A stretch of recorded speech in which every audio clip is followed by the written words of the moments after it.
Dear students, today we are going to discuss about some basic terms in accounting. So related to accounting, some basic terms we have to study well.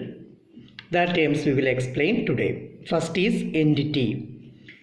Entity means a reality that has a definite individual existence.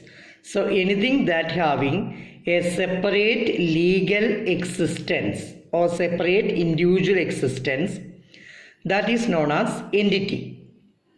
Then when you talk about business entity means an organization or enterprise that exists apart from other things. That means they having their own independent existence and has a clear existence. So any organization having their own existence, that means they can pay tax because they are standing in their own name. They can enter into contract because they are standing in their own name. So any organization they having their own individual existence or independent existence apart from other things, that is known as business entity. So if you say example, all business organization names, they are get to know or they are entering into contracting their own name only. Okay, not in the name of the owner. So that is why they having separate entity. So that is business entity. Now second term is transaction. A business transaction is an economic activity of the business that changes its financial position. So any economic activity of the business that change the financial position of the business, then that is known as a business transaction. It can be a cash transaction or it can be a credit transaction. So we are purchasing goods, it is a business transaction. It can be cash purchase, it can be credit purchase. We can sell goods, it is a business transaction. It can be a cash sales and it can be credit sales. So this kind of things, economic activity is known as a transaction. Okay. Now, when you talk about account, next term is account. The individual transactions of similar nature are recorded, added and subtracted at one place. Such place is customarily termed as an account. So in a business organization, so many transactions will occur. So similar transactions we will record, we will add, we will subtract in one place. That one place is known as account. Suppose in a business organization, so many purchase of goods are there. So all purchase we will record in one place, that is purchase account. All the sales we will record in one place, that is sales account. All the cash transactions we will record in cash account. Understood? So like this, similar transactions we are recorded, added and subtracted at one place, that is known as an account. Here you can see the format of an account. So format of account is like a table format. It's a left hand side is there, it have a right hand side. So two side you can see amount column. Okay, so this side is left hand side, this side is right hand side. So one account left hand side is known as debit. We will say the short form DR, debtor. We will say it is a debtor or debited. Okay, so we see that left hand side of an account is known as debit and credit is the right hand side of an account. Okay, so an account is always in T format. Two side is there.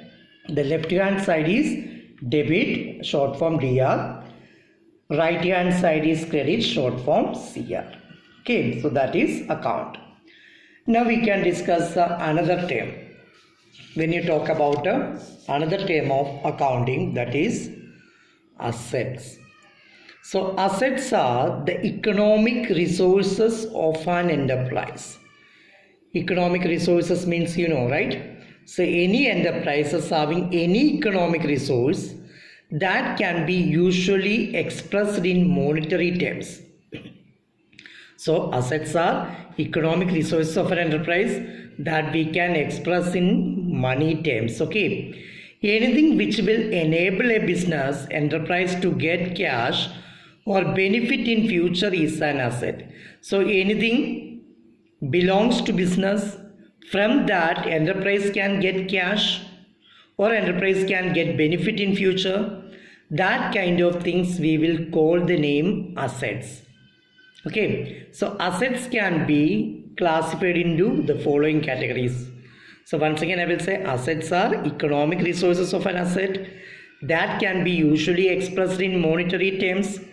Anything which will be enable a business enterprise to get cash or benefit in future. So any resource or any property which will give benefit to the organization or business, that is called as asset.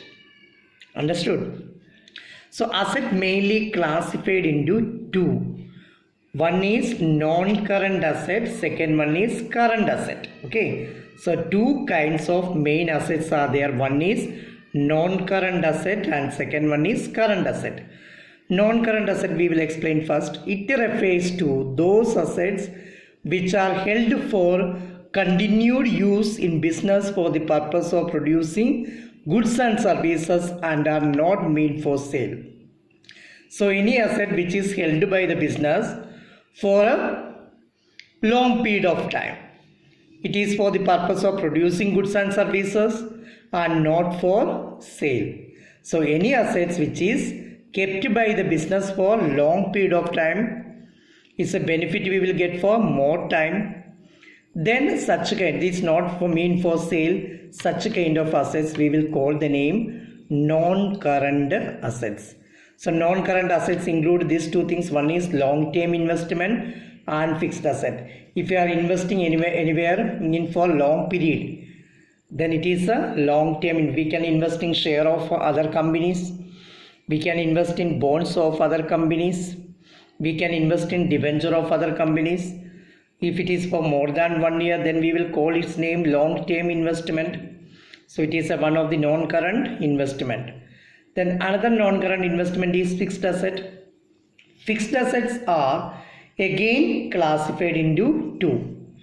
One is tangible asset, and fixed asset means the assets which will give benefit more than 1 year. Okay, in that long-term investment also there, and fixed asset also will give benefit more than 1 year.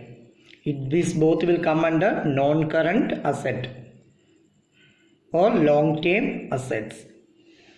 So this fixed asset are classified into two: tangible assets and intangible assets. First we can listen tangible assets.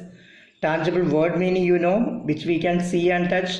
That means tangible assets are those assets which we can see and touch, which have physical existence. So any assets which will give benefit more than 1 year, as well as that we can see and touch, such kind of a fixed asset we will call the name tangible asset. Example: machinery, furniture, land and building, plant and machinery. These all are tangible fixed asset because its use is more than 1 year, its benefit is more than 1 year, but that we can see and touch. Okay. Then intangible fixed asset. That means second category of fixed assets is intangible assets. Intangible assets, its also benefit is more than 1 year, but these fixed asset we cannot see and touch, which does not have any physical existence. So intangible assets are those assets which do not have any physical existence. That means that we cannot see and touch. Example: goodwill. Goodwill means reputation of the business. Patent, copyright, trademark. Like this, all kind of assets, fixed asset, we will call the name intangible asset because its benefit is more than 1 year, but we cannot see and touch. Okay. Now, when you go to the main second classification is current asset. First asset we said non-current asset. Second main asset is current assets. So current assets are those assets which were meant for sale or which management want to convert into cash within 1 year. So any asset which we can convert into cash within 1 year. Normally management want to convert such kind of assets within 1 year. Such kind of assets we will call the name current asset. Fixed asset we said it's a time period is more, the benefit will give more than 1 year. Current asset means any assets which we can convert into cash. Management want to convert into cash within 1 year. Example, stock of goods, bills receive, any bill is pending to receive, debtors, we sold goods to or goods on credit to someone, then from whom we have to receive the money, that customer is debtor, okay, to whom we sold goods on credit. So they have to give money to us, so we can get money from them within 1 year. That is current asset. Examples of stock, bills receivable and debtor. Then liabilities. Next term is liability. Liabilities are obligations or debts that an enterprise has to pay at some time in future. So we already said asset is economic resources which will give benefit to us, but liabilities are business obligation. Business has some responsibility to pay back money which is already borrowed. So that is liability. So liabilities are obligations or debts that an enterprise has to pay at some time in future. That is known as, suppose if you take a loan from bank, we have to pay back. Okay, if you borrowed money from someone, we have to pay back. This all will come under liabilities. So liabilities can be classified into non-current liabilities. Non-current liabilities also known as long-term liabilities. That means these refers to those liabilities that are usually payable after 1 year. Any liability business have to pay back after 1 year. Such kind of liabilities we will call the name non-current liabilities or long-term liabilities. Example, if you take a loan from bank, commercial bank, if you take a long-term loan, but we have to pay back after 1 year, such liabilities will come under non-current liabilities. Then current liability or short-term liability are those liabilities that are payable within a period of 1 year. So any short-term liability or any liability that we have to pay back within 1 year, such liability we will call the name current liabilities. Okay, so non-current liabilities we have to pay back after 1 year. Current liabilities we have to pay back within 1 year. Example, creditors. Creditors means from whom we purchase goods on credit. That is our supplier. So we purchase goods from them on credit. So we have to pay back money to them. That is creditors. Any bill is pending to pay. Bank overdraft, excess money. If you have a deposit in bank, if you withdraw excess money from the bank, then that is a bank overdraft. It is our liability to pay back, right? So these all are within 1 year we have to pay back. That is why these all are examples of current liabilities. So this many terms today we can discuss. Remaining terms we will discuss in the another lecture. Okay, study these terms very well. Thank you so much.